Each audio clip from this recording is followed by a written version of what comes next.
Alright guys, such coming again today. Hope you're doing well and enjoying your day so far. HyDra is at it again, levelling another serious accusation against one of the other players in the Call of Duty League. A big question every year tends to be, who is the most useless player in the league in terms of the kills they get? The KD, does it transfer to impact? Which players are at the top of the list? Which players are at the bottom of the list? HyDra definitely gets his POV, and it might be a rather controversial one at that. Very much interested to your thoughts in the comments. Hit the like button if you enjoy. Subscribe if you're new as always. I would greatly appreciate it. Some great memes as always over the last couple of days. Dashy was also asked here by Ace, what about a CDL event? Where would you like there to be another one? I know that for many people, there's been a big lack of events on the West Coast over the last few years, and I totally get it. Look, as a European COD fan from the UK, I think, if you're from the West Coast, you have some rights to complain, I get it, but not as much of a right to complain as we do, in my opinion, because we've not had an event for years. Now, we think we're getting one in Barcelona. It's not quite the UK, but it's a couple of hours by plane. It's pretty good. We'll take a European event for sure, but I totally get it that there's a very high percentage of fans of competitive COD living in Cali or on the West Coast somewhere, and there's not really been an event there in rather a long time. I mean, there's been LA events, but not particularly recently. There was a World Championship in Vegas. There's been, let's say, in Seattle, there's been Halo World Championships, but nothing for Call of Duty. It's pretty much just been Texas and further east than that. Texas, Miami, obviously Toronto, Boston, stuff like this. That's when the events have tended to be. Even they did run an Atlanta event a few years ago, but nothing from FaZe since then. And Dashy is talking about Anaheim, right? Bringing Anaheim back. It was actually a big rumour for this season that we were going to have an Anaheim event for the year to kick off the year. Anaheim used to be the go-to Call of Duty event. Every year we'd go to the Anaheim Convention Center. Every year would end up Sunday night at the Hilton Bar. It was, I only went once, I can't really say every year, but you know what I mean? Like, it was a great time. I went the last time ever, actually, that it was ran in Anaheim, which, of course, at the time we weren't aware that would be seemingly the last ever Anaheim event in 2019 for Black Ops 4. We've not had one, at least at that venue, since then. We've had one in LA in 2020, right? But apart from that, it's not been anywhere near the same. So Dashy would love to see it back again, and hopefully we do, and they can figure something like that out. The problem is that, with the venue space, there's so much room in one of those halls that you have to have other stuff going on. Back in the day, there'd be a big challenges bracket, there'd be a big 2v2 setup stations on the left there, and you can make it work, but you might have to partner with other organizers to make it happen. And it doesn't seem like there's interest from the Call of Duty League or the teams in the Call of Duty League to actually make that one work. So, and look, I can complain coming from Europe. Certainly if you guys are fans from South Africa or around the rest of the world, or even Australasia, anywhere in that region, certainly a lot of fans in Australia and New Zealand, they've not had an event since 2016, I want to say, since like the Crown Plaza Melbourne Invitational back in 2016 in Black Ops 3. Great game, great event. But yeah, sad to see, to be honest. But I guess they don't call it the Call of Duty World League anymore, so they can say, oh, well, yeah, it's fine. No problem at all on this one, despite the fact that we do have fans all the way around the world. Quickly on FaZe, they were wearing some of the old school FaZe jerseys. These really bring me back. Serious throwback jerseys right here with the blue and the red. Simp and Drazah rocking them right here. This I thought was kind of cool from Simp as well. We know that Simp and many others have been taking people hostage on, to a serious degree. Pred has kind of been the one most moving the needle on this, I guess you could say. But yeah, Simp is having a good time with it here as well. It's just great, I think, that this is actually going to be allowed and competitive this year. It does open the door for many highly entertaining moments. But we know that Formal was getting had by Pred on this the other day, and I thought this is a nice clip. I'll share a few things in a second for you guys here as well, but this is Formal 1 versus 3 scenario here on the red card. Gets the first kill, guns the second guy, somehow just absolutely melts him, and then starts moving different, clutches the final kill as well. So Nadeshot gives his thoughts on this. Just thought it was kind of nice to see Nadeshot's perspective, because obviously a player who Nadeshot played with briefly back in the Advanced Warfare days when OpTic, when the OpTic dynasty was basically first forming, Scump, Nadeshot, Kremp and Formal was the team at the start start of Advanced Warfare. They won a lot before, obviously, they go to the World Championship. Don't have the greatest conclusion there. NadeShot then takes a sabbatical from competitive COD, which never ends, and they brought in Karma, of course, instead, and the rest since then is history. But I think NadeShot does deserve to be more part of that Dynasty conversation than he is given credit for in a way, and, well, this is Formal still frying. We know as well that Formal a few weeks ago now, a couple of months ago, was offered an opportunity by NadeShot to return to competitive COD and play for his team. NadeShot basically made the point, hey, Piper, you want to come back and play COD? Come to Thieves. We are, the door is open for you. Now, of course, as things turned out for Thieves, that door was probably going to be slammed shut when Scrappy was confirmed to be arriving, but, before then, anything was still possible, potentially, with Formal maybe even joining that lineup. That never happened in the end. Formal's still going to play Halo for the new year, but he's certainly been enjoying COD, it seems, no doubt, and NadeShot giving him some credit, and for good reason, and, well, there's some other serious gunfights here as well, with aBeZy getting into a gunfight with Formal and wondering how you lose to this guy.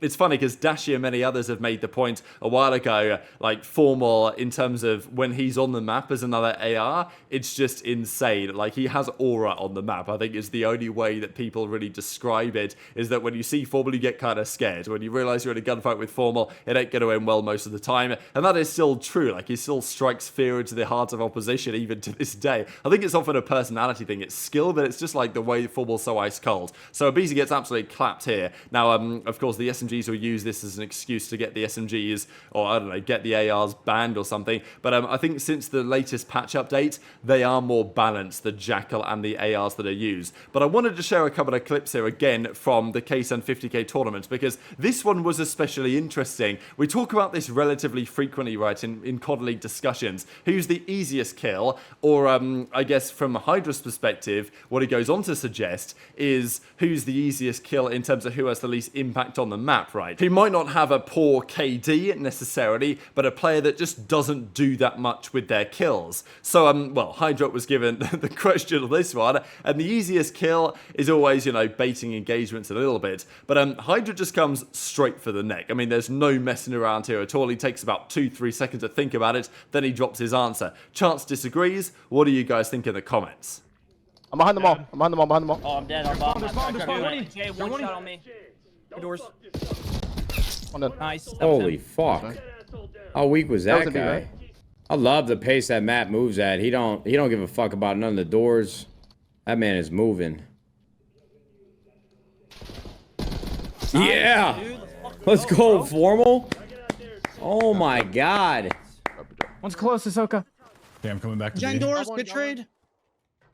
There's a gun on my body glass, Pam.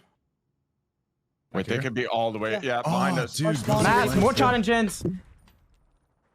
What? I'm just losing fights. I just never lose, bro. It's insane. I don't know how I'm losing that, bro. Oh, that just checked me. That's cool, man. Yeah. It was the easiest kill. Oh, yeah. Easiest? Yeah, it was the easiest kill in the league. Geo. Actually? Yeah, Geo is the easy kill. I'm watching different gameplay than you, man. Good lord. I watched Geo, and he seems like a three-piece machine. He's making highlight reels on Reel last year like it was nothing. Kills, that doesn't do anything. So I feel like I've watched him get a couple kills and win the game, but you definitely know better than I. So Geo was one of the candidates potentially for Rookie of the Year last year, right? He comes into the Call of Duty League on the Vegas Legion, does a pretty commendable job, all things considered. I think his play online was very strong. He was in that flex role, obviously. He came into the team, and it definitely felt like he helped that team move the needle in the right direction. Geo, Nero, they were popping off a large percentage of the time, and, we saw that resulted in some better results for Vegas, of course. But the reality was, unfortunately for the team, that when they got to LAN, they just never really replicated that. And this, to be honest, is why the numbers on the Lion cards can be somewhat misleading. Now, the numbers represent the stats, so, like, the numbers are misleading, sure, always to some extent, but it's not like we're making the numbers up. I mean, this is basically the way that these numbers work, is it ranks all the players in a role, so Geo Geo's an AR, so it ranks every AR on their kills per 10 minutes in hardpoint between the worst and the best. And wherever you land on that spectrum, you get a number associated with that. If you're the best, you get a 99. If you're the worst, you get a 50. Geo was a 97 overall. So no purples on here, no best in class, but very close to being the best AR in the game in terms of kills per 10 minutes in hardpoint. And that was maintained across all the modes. Like, Geo was dropping kills, not far behind Scrappy in terms of his overall numbers, and his damage was high as well. Hill time was low because that wasn't his role, but and obviously search and destroy, the key standout here really being his poor search and destroy on LAN, and that's what drags his number down, because for respawns he has good numbers, but in search there was pretty much no good notes to say, and that's why his card ended up a 72 overall, 79 overall, sorry, on LAN. But that is the question for you guys. How many of these kills are especially valuable? Because we talk about it quite often with regard to a guy like Cellium, right? He is usually one of the key members of discussion when we talk about a player not being an easy kill, because actually, you know, Cellium is probably the hardest kill on the map, right? Because that's the way that he tends to play. And I think the HyDra's interpretation here is quite interesting, because I might argue that if Geo is playing, you know, in a way that isn't necessarily so conducive to winning, then he actually might be a harder kill, because he's probably playing in spots where you're not going to kill him, really, but he might not be helping his team either. So, but I guess HyDra's perspective is to say, well, if he's not playing near his team, or he's playing in such a way that doesn't really lead to success, then he's actually an easy kill in the sense that he's easy to counter, I guess. Intrigue your perspective in the comments. But do you think HyDra's right that Geo has some Cellium characteristics, as it were? Like, we know for Cell, regardless of the criticism that we know that he gets, and we know that a team gets, we know how it is with Cell and that FaZe team, and the criticism of Cellium delivering good performances on paper, high KDs, 1.2s, 1.3s, not winning series. And of course, the funny thing is that they played again against Los Angeles Thieves this weekend with the same team, new Thieves team. Cell in the first series dropped to 1.2 for the loss. It was like classic stuff. So Cellium was playing this fast-paced stuff at the World Cup, and it worked out very well.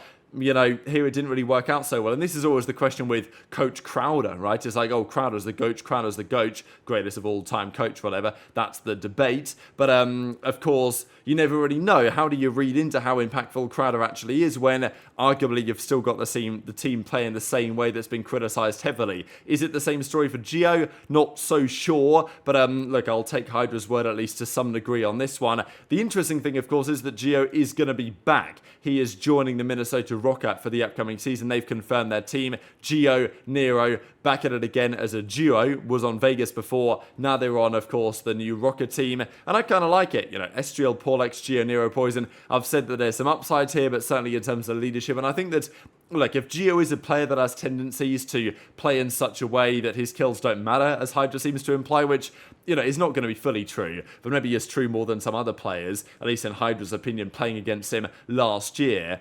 If that is true, then maybe Geo needs some guidance, because he's obviously got the talent, maybe the impact isn't quite there yet. And I kind of buy that idea, just because at the end of the day, despite Vegas playing better with their roster changes, they still struggled badly on LAN and could never really deliver a result good enough to justify them getting through to the World Championship. So there is an argument to say they need some sort of better leader on that roster if they want to take it to the next level and maybe unlock Geo a little bit more. But intrigued to your thoughts on all this stuff in the comment section below. Hit the like button if you enjoyed. Subscribe if you're new. Take care, and I'll see you next time. I actually do miss Ender though, dude. The passion that he had, bro, like that shit was definitely. No one has that shit anymore. I mean, there's obviously like a selected few that definitely like have it, but I'm gonna snipe him back. Where's he sniping? Top mid? not as much as he did. Yeah, bottom.